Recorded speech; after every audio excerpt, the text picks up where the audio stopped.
আসসালামু আলাইকুম সম্মানিত শিক্ষার্থীবৃন্দ, এইচএসসি যুক্তিবিদ্যা ফাইনাল সাজেশন ক্লাসে আপনাদের সকলকেই স্বাগতম জানাচ্ছি। বিশেষ করে এইচএসসি 24 ব্যাচের যারা স্টুডেন্ট রয়েছেন আপনারা, তাদের জন্য এই সাজেশনমূলক ক্লাসটা অনেক বেশি গুরুত্বপূর্ণ হবে। কারণ সিম্পলি আপনারা সকলেই জানেন যে আইসিটির পরে কিন্তু আপনাদের খুব বেশি কিন্তু গ্যাপ কিন্তু নেই। তো এক্সাম খুব আর্লি কিন্তু শুরু হয়ে যাবে আপনাদের লজিকের। তো এখনো পর্যন্ত যারা যুক্তিবিদ্যার সিলেবাস নিয়ে যারা অনেক বেশি চিন্তিত আছেন বা এখনো দেখা যায় এক দুইটা অধ্যায় আপনাদের শেষ হয় নাই বা অনেক প্রবলেম হয়, বিশেষ করে সেইটার জন্যই মূলত এই ভিডিওটা করা। আর এছাড়াও যাদের একটু ধারণা নেই যে কোন অধ্যায়টা বেশি গুরুত্বপূর্ণ, কোনটা একটু কম গুরুত্বপূর্ণ, তো যারা এটা নিয়ে অনেক কনফিউজিংয়ে ভুগছেন, তো তাদের জন্য বিশেষ করে এই ভিডিওটা অনেক বেশি গুরুত্বপূর্ণ হবে। আর এছাড়াও চাইলে এই ভিডিওটা তাদের জন্য গুরুত্বপূর্ণ হবে যারা একদমই প্রায় অর্ধেকাংশে বইটা ধরেননি। তো তাদের জন্য কোন কোন অধ্যায় গুরুত্বপূর্ণ হবে সবগুলো নিয়ে আজ আমি আবির স্যার আপনাদের সবগুলো বিষয় নিয়ে আলোচনা করব। ওকে, সো ভিডিওটা অনেক গুরুত্বপূর্ণ হবে, তো আশা করি না টেনে সম্পূর্ণ দেখবেন। ওকে, আচ্ছা, তো আমি প্রথম পত্র এবং দ্বিতীয় পত্র দুইটাই নিয়ে আলোচনা করব। অলরেডি আমি প্রথম পত্রের যে অধ্যায়গুলো আপনাদের রয়েছে শর্ট সিলেবাসের, সেগুলো আমি অলরেডি নোট ডাউন করে রাখছি। ইভেন দ্বিতীয় পত্র আমি আমার বাম পাশে লিখে দিছি। আচ্ছা, তো আমি নৈর্ব্যক্তিক এবং সৃজনশীল অর্থাৎ সিকিউ এমসিকিউ দুইটার জন্যই কোন কোন অধ্যায়গুলো গুরুত্বপূর্ণ হবে সেগুলো আমি আপনাদেরকে জানিয়ে দিব। আর চেষ্টা করব টপিক সহ দিতে, যাতে আপনাদের বুঝতে অনেক সুবিধা হয়। ওকে, আচ্ছা, তো সবার ফার্স্টে আমি যেগুলো গ্রিন মার্ক করে দিতেছি সেগুলো আপনারা এমসিকিউ এর জন্য অনেক ভালোভাবে পড়বেন। ওকে, তো সবুজ মার্ক দিয়ে আমি এমসিকিউ যেগুলো গুরুত্বপূর্ণ অধ্যায়গুলো রয়েছে প্রথম পত্র এবং দ্বিতীয় পত্রের, সেগুলো আমি চিহ্নিত করে দিব।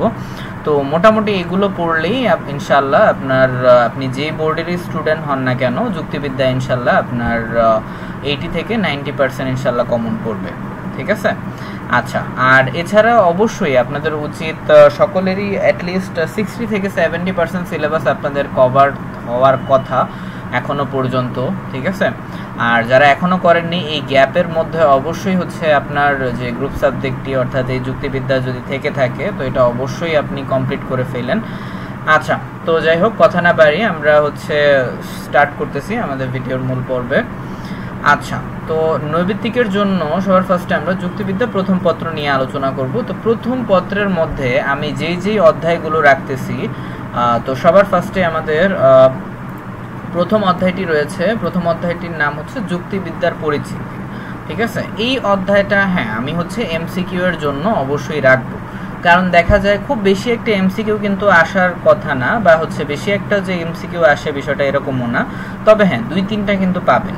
তবে এই অধ্যায় থেকে আপনারা যেগুলো গুরুত্ব সহকারে পড়বেন সেটা এখানে কিছু প্রাচীন, তারপর কিছু মধ্যযুগের, তারপর অর্থাৎ বিভিন্ন যুগের যুক্তিবিদদের কথা কিন্তু উল্লেখ করা রয়েছে। ঠিক আছে, আর সিম্পলভাবে অবশ্যই গুরুত্বপূর্ণ যুক্তিবিদ্যার যে জনক অর্থাৎ অ্যারিস্টটল, তিনি অনেক গুরুত্বপূর্ণ।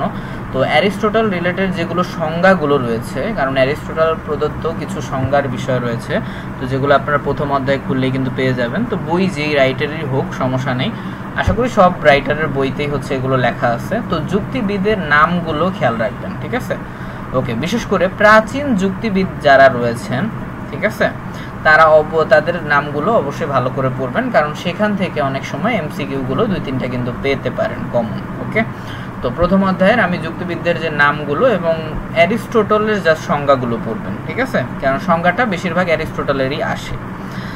আচ্ছা, তো ওকে, সো নেক্সট অধ্যায় যুক্তিবিদ্যার উপাদান। ওকে, যুক্তিবিদ্যার উপাদান। এখন এই অধ্যায়টার মধ্যে আপনারা যদি চান, তৃতীয় অধ্যায়টা তুলনামূলক একটু জটিল হবে, কারণ এখানে যুক্তির অনেক উপাদান সম্পর্কে আলোচনা করা হয়েছে। তবে এই অধ্যায়টাও আমি এমসিকিউ এর জন্য রাখবো। ঠিক আছে, ওকে, তবে উপাদানগুলো খুব ভালোভাবে পড়বেন আপনারা। ঠিক আছে, আচ্ছা, সেগুলো যেন মিস না হয়, তাহলে আপনার জন্য অনেক গুরুত্বপূর্ণ হবে। ওকে, আচ্ছা, কারণ হচ্ছে এখানে বেশি গুরুত্ব দিয়ে যে নৈবেদিকগুলো পড়বেন সেটা হচ্ছে আপনার শব্দ, তারপরে হচ্ছে বাক্য, তারপরে হচ্ছে আপনার পদ রিলেটেড যেই এমসিকিউগুলো রয়েছে সেগুলো আপনারা একটু বেশি গুরুত্ব দিয়ে পড়বেন, ঠিক আছে? কারণ মোটামুটি তৃতীয় অধ্যায়টা একটু জটিল, তবে যাদের খুব বেশি কঠিন লাগে এই তৃতীয় অধ্যায়টা, তো যারা যদি চান তাহলে হচ্ছে জাস্ট এমসিকিউ এর জন্যই পড়তে পারেন, ঠিক আছে? আচ্ছা, তো প্রথম এবং তৃতীয় অধ্যায় দুইটাই আমি কিন্তু রাখতেছি এমসিকিউ এর জন্য। আচ্ছা, এর পরবর্তী যে অধ্যায়টা আছে, হ্যাঁ এটাও অনেক গুরুত্বপূর্ণ, কারণ হচ্ছে চতুর্থ অধ্যায় বিধেয়ক থেকে প্রতি বছরই কিন্তু এখান থেকে 2-3টা এমসিকিউ আপনি যে বোর্ডেরই হন না কেন সেখান থেকে কিন্তু আসে, ঠিক আছে? তো অবশ্যই বিধেয়ক এবং বিধেয়ক রিলেটেড যে বিষয়গুলো রয়েছে, অর্থাৎ তার প্রকারভেদ, তারপর হচ্ছে যে নিয়ম কানুন, এগুলো হচ্ছে অবশ্যই ভালো করে পড়বেন, ঠিক আছে? তবে সবচাইতে ভালো করে যেইগুলো পড়বেন সেটা হচ্ছে বিধেয়কের মধ্যে, তো যেটা পড়বেন ভালো করে সেটা হচ্ছে যে পদ রিলেটেড যে বিষয়গুলো রয়েছে, অর্থাৎ পদের যে উপাদানগুলো, অর্থাৎ এ, তারপরে ই, আই, ও, তো এগুলো দ্বারা কি নির্দেশিত হচ্ছে, তো এই ইংলিশ লেটার রিলেটেড যে এমসিকিউগুলো রয়েছে সেগুলো একটু ভালোভাবে দেখার চেষ্টা করবেন এবং সেগুলো একটু আয়ত্ত করার চেষ্টা করবেন, কারণ সেগুলো একটু বেশি পরিমাণে কিন্তু আসে, ঠিক আছে? ইভেন এটা কিন্তু সৃজনশীলের জন্য কিন্তু গুরুত্বপূর্ণ। ওকে, আচ্ছা, তো 5 নম্বরে আসতেছে অনুমান। আচ্ছা, অনুমান থেকে আসার সম্ভাবনা খুবই কম, তো যদিও হচ্ছে এই অধ্যায়টা সৃজনশীলের জন্য ইম্পর্টেন্ট বেশি, তো আমি এমসিকিউ এর লিস্টে আমি রাখতেছি না অনুমান যে চ্যাপ্টারটা সেটা, ঠিক আছে? বাট আপনারা যদি চান তো এক্সট্রা প্রিপারেশন হিসাবে কিন্তু পড়তে পারেন, ঠিক আছে? একদমই যে আসবে না বিষয়টা কিন্তু এরকম না, অনেক বোর্ডে কিন্তু আসতে পারে। তো অনুমানের ব্যাপারে আপনি হচ্ছে জাস্ট বেসিকগুলো বিষয় জানলেই হবে, ঠিক আছে? অনুমানের প্রকারভেদ, ঠিক আছে? তো এগুলো জাস্ট পড়লেই হবে। আচ্ছা, তো এখন আমি ষষ্ঠ অধ্যায়ে যাচ্ছি। ষষ্ঠ অধ্যায় হচ্ছে অবরোহ অনুমান। হ্যাঁ, তবে অনুমানের থেকে আপনারা খুব ভালোভাবে এমসিকিউ এর জন্য অবরোহ অনুমানের যে অধ্যায়টা আছে এইটা একটু ভালো করে পড়বেন, ঠিক আছে? কারণ অনুমান থেকে আপনার অবরোহ অনুমানের অধ্যায়টা, অর্থাৎ 5 অধ্যায় থেকে 6 অধ্যায়ের কোয়েশ্চেন আসার সম্ভাবনা সবথেকে বেশি এমসিকিউতে, ঠিক আছে? কারণ অবরোহ অনুমান যারা পড়েছেন তারা অনেক ভালোভাবেই জানেন যে অবরোহ অনুমান হচ্ছে অনুমানের থেকে একটু আলাদা, ঠিক আছে? ওকে, তো আমি এটা নিয়ে আর বিস্তারিত যাচ্ছি না। ওকে, তো জাস্ট এতটুকু ধারণা নিলেই হবে। তো এই অবরোহ অনুমানটা আপনাদের জন্য অনেক ইম্পর্টেন্ট, ঠিক আছে? আচ্ছা, তো এরপরে হচ্ছে সপ্তম অধ্যায়। আচ্ছা, সপ্তম অধ্যায়টা যদিও একটু বিস্তৃত আছে, একটু বড়, তো যাদের অনেক বেশি প্রবলেম হয় তারা চাইলে এই অধ্যায়টা অর্ধেক অংশ স্কিপ করতে পারেন, অর্থাৎ যেগুলো ইম্পর্টেন্ট সেটা আমি বলতেছি। আচ্ছা, অবরোহ অনুমানের ক্ষেত্রে আরোহ অনুমানটা চাইলে এই অংশটা স্কিপ করতে পারেন, তবে হ্যাঁ আরোহ অনুমানের যে ভিত্তিগুলো যেগুলো রয়েছে, অর্থাৎ আরোহ অনুমানের যে ভিত্তিগুলো বা ভিত্তিমূলক যে উপাদানগুলো আছে সেগুলো অবশ্যই ভালোভাবে পড়বেন, ঠিক আছে? এইগুলো আপনাদের এমসিকিউ এর জন্য অনেক ইম্পর্টেন্ট হবে, ঠিক আছে? আর শুধু আরোহ অনুমান আপনারা এমসিকিউ এর জন্য স্কিপ করতে পারেন। ওকে, আচ্ছা, ওকে, তো এই হচ্ছে আমার যুক্তিবিদ্যার প্রথম পত্রের যে এমসিকিউগুলো ইম্পর্টেন্ট সেটা আমার রেকমেন্ডেড।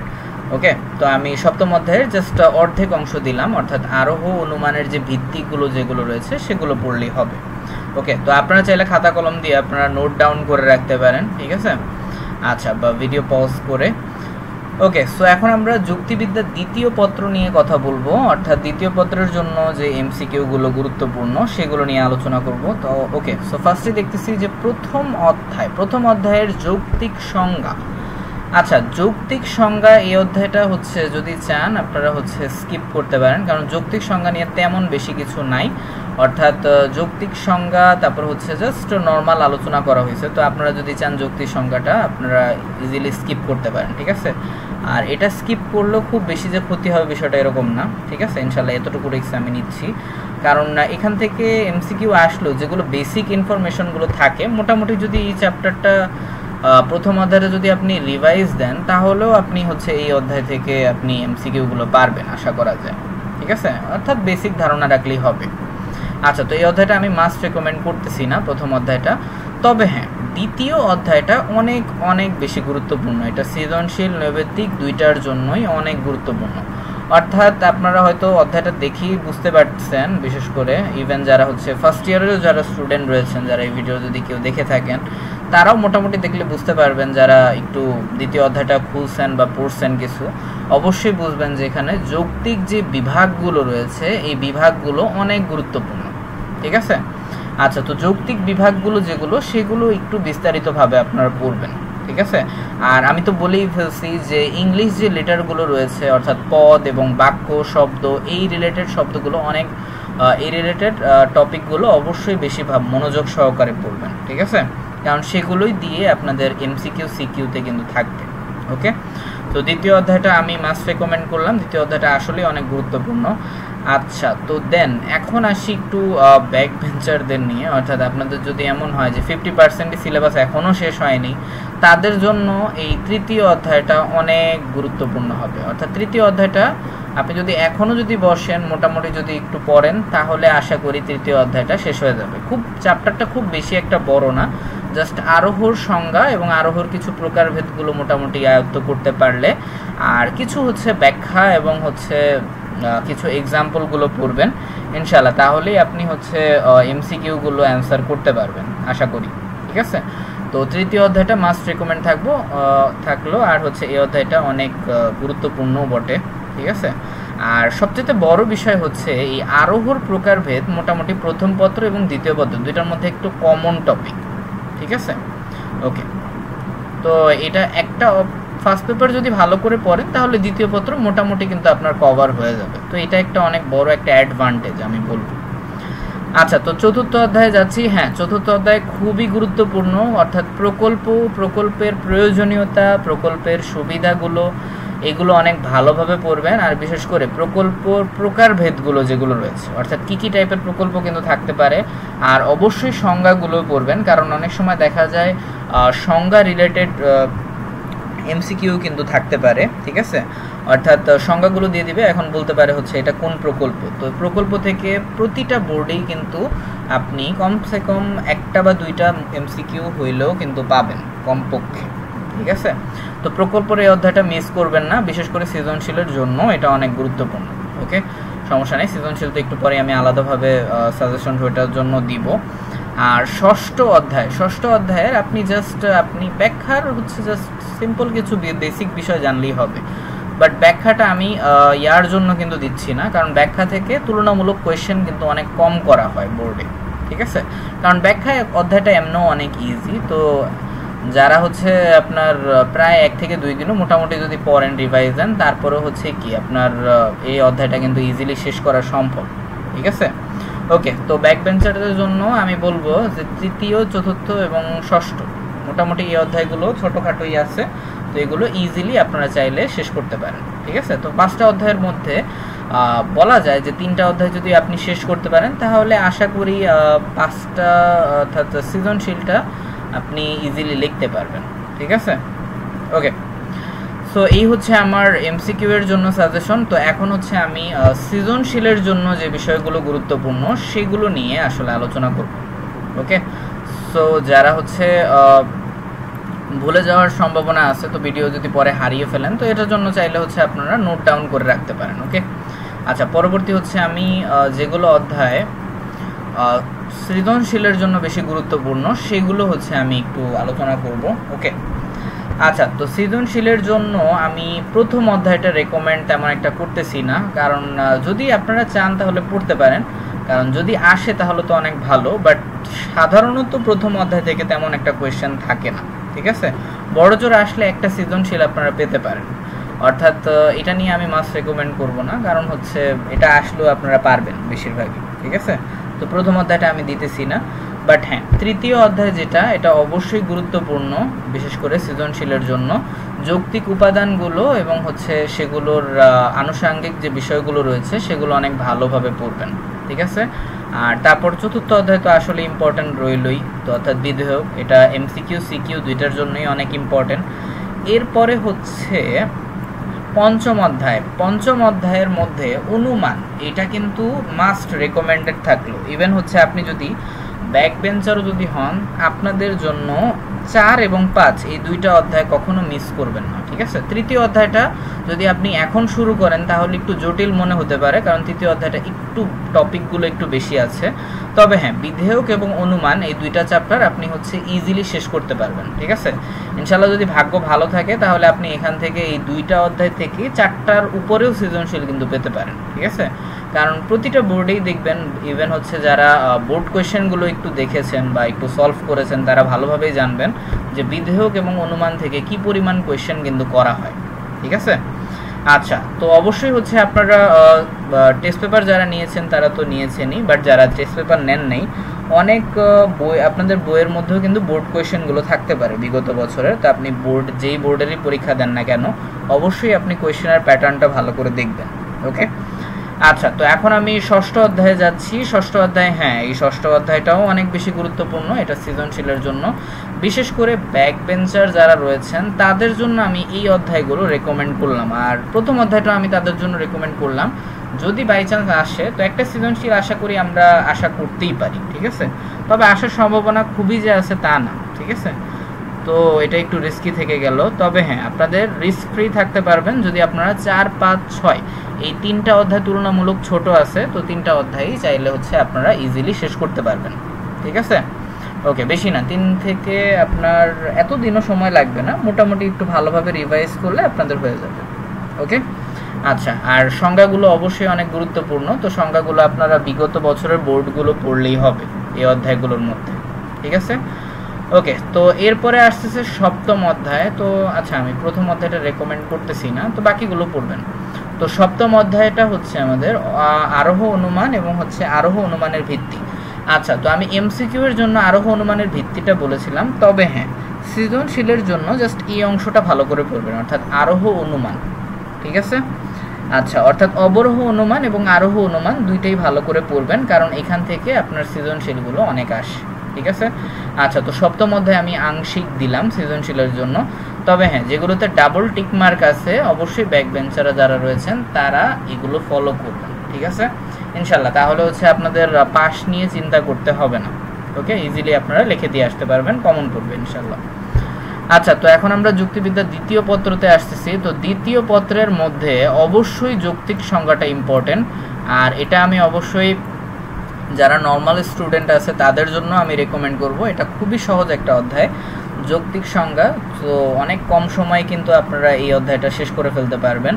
তো মোটামুটি কিছু বেসিক বিষয় থাকে, এটা বলতে গেলে যুক্তিবিদ্যা দ্বিতীয় পত্রের বেসিক বিষয়ে আলোচনা করা হচ্ছে, ঠিক আছে।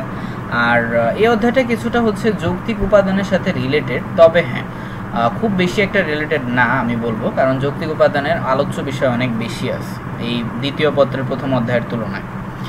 আচ্ছা, তো এটা আমার প্রথম অধ্যায়টা মাস্ট রেকমেন্ড থাকলো। এই অধ্যায় থেকে আপনাদের প্রতি বছরই ইনশাল্লাহ, গতবারে হচ্ছে 2টা সৃজনশীল উপরে মানে সৃজনশীল কিন্তু করা হয়েছিল, তো বলা যেতে পারে প্রথম অধ্যায় থেকে কমপক্ষে 2টা সৃজনশীল কিন্তু আপনারা পাবেন। তো অবশ্যই এটা আপনাদের জন্য মাস্ট রেকমেন্ড থাকলো। আচ্ছা, এরপরে আসতেছে যে যৌক্তিক বিভাগ। আচ্ছা, যৌক্তিক বিভাগ আমি তাদের জন্য রেকমেন্ড করব যাদের মোটামুটি সিলেবাস ম্যাক্সিমাম 80 থেকে 90% শেষ। তো যারা রিভাইসের পর্যায়ে আছে তাদের জন্যই আমি শুধু এটা বলবো, মাস্ট রেকমেন্ড করবো, ওকে। বাট যারা একদম বিগিনারে আছেন তাদের জন্য আমি বলবো এই অধ্যায়ে শুধু নৈবেত্তিকগুলোই দেখতে, ঠিক আছে। এটাই আপনাদের জন্য ভালো হবে, কারণ যৌক্তিক বিভাগটা তুলনামূলক একটু জটিল লাগতে পারে, কারণ হচ্ছে কিছু কিছু ওয়ার্ড একটু নিউ আছে, ঠিক আছে। আচ্ছা, তো এগুলোর জন্য আপনার প্রবলেম হতে পারে, ঠিক আছে। আচ্ছা, চিন্তার কোনো কারণ নেই, এই দ্বিতীয় পত্রেরও সহজ সহজ অধ্যায় আছে, পরে সমস্যা নেই, সেগুলো আমি বলে দিব, ওকে। সো দ্বিতীয় পত্রটা আমি শুধুমাত্র তাদের জন্য রেকমেন্ড করলাম যাদের হচ্ছে কি রিভাইজ পর্যায়ে আছেন বা 80 থেকে 90% সিলেবাস শেষ, ওকে। আচ্ছা, আর ব্যাক বেঞ্চার যারা রয়েছেন তারা হচ্ছে শুধুমাত্র দ্বিতীয় অধ্যায়ের আপনার শুধু এমসিকিউগুলো পড়বেন ভালো করে, ঠিক আছে। তবে হ্যাঁ, আপনারা যদি চেষ্টা করেন অবশ্যই পারবেন না যে তা না, ওকে, বাট আপনাদের জন্য একটু কষ্টসাধ্য হতে পারে। আচ্ছা, তো এই জন্য হচ্ছে আমি ব্যাক বেঞ্চারদের জন্য রেকমেন্ড করলাম না। আচ্ছা, এরপরে আসতেছে তৃতীয় অধ্যায়। হ্যাঁ, ইয়েস, তৃতীয় অধ্যায়টা আমি মাস্ট রেকমেন্ড করব উভয় দলের স্টুডেন্টদের জন্যই, আপনি যেই টাইপের স্টুডেন্ট হন না কেন। আরোহ প্রকারভেদ এটা খুব ইম্পর্টেন্ট হবে আপনার জন্য। আর সবচেয়ে বড় বিষয় হচ্ছে আপনি যদি আরোহ অনুমানটা ভালো করে যদি পড়েন, অর্থাৎ সপ্তম অধ্যায় যেটা আমি রেকমেন্ড করছি, তো মোটামুটি আরোহর প্রকারভেদগুলো আপনি ইজিলি ভাবে আপনি আয়ত্ত করতে পারবেন, ঠিক আছে। ওকে, কারণ 3 নাম্বার অধ্যায় এবং হচ্ছে যুক্তিপত্র প্রথম পত্রের 7 নাম্বার অধ্যায় প্রায় একটা আরেকটার সাথে কিন্তু রিলেটেড আছে, ঠিক আছে। তো মোটামুটি একটা অধ্যায় ভালো করে পড়লে আপনার আরেকটাও হয়ে যাবে। ওকে, আচ্ছা, এরপরে আসছে চতুর্থ অধ্যায়। চতুর্থ অধ্যায় তো মাস্ট সৃজনশীল, এখান থেকে অনেক সময় 2টার উপরেও আসে প্রকল্প থেকে। তো প্রকল্প থেকে মাস্ট কমপক্ষে হলো একটা সৃজনশীল কিন্তু থাকবে, অর্থাৎ প্রকল্পর প্রকারভেদগুলো খুবই ভালোভাবে পড়বেন আপনারা, ঠিক আছে। কারণ প্রকল্প কোন ধরনের প্রকল্প এইটা নিয়েই সবচেয়ে বেশি সৃজনশীল কোয়েশ্চেন কিন্তু আসে, ঠিক আছে। আর ষষ্ঠ অধ্যায় তো মাস্ট রেকমেন্ড রইল। তো প্রকল্পটা খুব ভালোভাবে পড়বেন, ব্যাক বেঞ্চে যারা রয়েছেন। প্রকল্পটা খুব বেশি বড় না অধ্যায়টা, তো মোটামুটি যদি করেন তাহলে কিন্তু আয়ত্তে কিন্তু চলে আসবে। মোটামুটি প্রকল্প সংজ্ঞাটা পড়বেন আর প্রকারভেদগুলো পড়বেন, তারপর প্রকল্পের প্রয়োজনীয়তা সুবিধা এগুলো জাস্ট পড়লেই আশা করা যায় যে আপনি ইজিলি লিখতে পারবেন সৃজনশীলগুলো। আর ষষ্ঠ অধ্যায় তো এটা তো মাস্ট, যারা যারা পড়েছেন এই ব্যাখ্যার অধ্যায়টা, এটা যে কতটা সহজ আর হচ্ছে কতটা ইজিভাবে আপনারা শেষ করতে পারবেন সেটা বলার মতো না। অর্থাৎ যুক্তিবিদ্যার আমি বলবো যে যতগুলো অধ্যায় আছে তার মধ্যে মনে হয় সবচেয়ে সহজ অধ্যায় হচ্ছে এই ব্যাখ্যা, ঠিক আছে। অর্থাৎ দ্বিতীয় পত্রের এই 6 অধ্যায়টা, ঠিক আছে।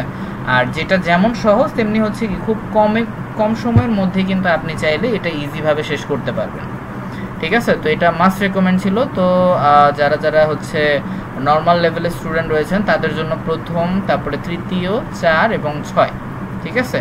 বা অ্যাটলিস্ট আপনারা চেষ্টা করবেন 3, 4 এবং 6 এই 3টা অধ্যায় খুব ভালোভাবে পড়তে। তো আশা করা যায় এটার মধ্যে হলো আপনারা ফুল অ্যান্সারগুলো করে দিয়ে আসতে পারবেন, বা ফুল অ্যান্সার না হলেও আপনারা কাছাকাছি হচ্ছে সৃজনশীলগুলো অ্যান্সার করতে পারবেন, ঠিক আছে। তো আশা করা যায় পাস নিয়ে বা হচ্ছে মোটামুটি লেভেলের রেজাল্ট কিন্তু হবে। তবে হ্যাঁ, যারা একটু ভালো আশা করতেছেন, অর্থাৎ A+-এর কাছাকাছি যারা ইচ্ছা করতেছেন, তারা অবশ্যই কিন্তু 90%-এর মতো, অর্থাৎ 90% না, সরি 70% মার্ক কিন্তু আপনাদের MCQ-তে কিন্তু রাখতে হবে, ঠিক আছে। তো এটা মাস্ট ইম্পর্টেন্ট, অর্থাৎ 25টা নৈবেদিকের মধ্যে চেষ্টা করতে হবে যেন আপনার কি 20টা নৈবেদিক যেন অ্যাটলিস্ট হয়, ঠিক আছে। আর সৃজনশীল যেগুলো দিছি সেগুলো হচ্ছে সকলের জন্য ইম্পর্টেন্ট। তো আশা করা যায় এই সৃজনশীলগুলো করলেই আপনার হচ্ছে ইজিলি 4টা থেকে ইভেন 5টা সৃজনশীলও ইজিলি কমন পড়বে, ঠিক আছে। ওকে, তো এই ছিল আজকের ক্লাস। তো আমরা অনেক কিছু কিন্তু জানতে পারলাম। তো আশা করি আপনি একটা গাইডলাইন কিন্তু পেয়ে গেছেন। তো বাকিটা অবশ্যই আপনার উপর নির্ভর করতেছে। আর স্রষ্টার কাছে প্রার্থনা রইল যে সকলের রেজাল্ট যেন ভালো হয়। তো বেস্ট অফ লাক সকলকে। আর টেনশন মুক্ত থেকে এক্সাম দেওয়ার চেষ্টা করবেন ইনশাল্লাহ, তাহলে অবশ্যই ভালো হবে। ওকে, আর স্বাস্থ্যের প্রতি অবশ্যই খেয়াল রাখবেন, কারণ সুস্থ যদি ভালোভাবে থাকেন তাহলেই কিন্তু আপনি প্রপার ওয়েতে, অর্থাৎ ভালোভাবে কিন্তু এক্সামগুলো দিতে পারবেন, ঠিক আছে। তো অবশ্যই খাওয়া দাওয়া এবং হচ্ছে শরীরের প্রতি যত্ন নেওয়া অনেক গুরুত্বপূর্ণ। ওকে, সো ইনশাল্লাহ নেক্সট তাহলে আর্টসের আরেকটা হচ্ছে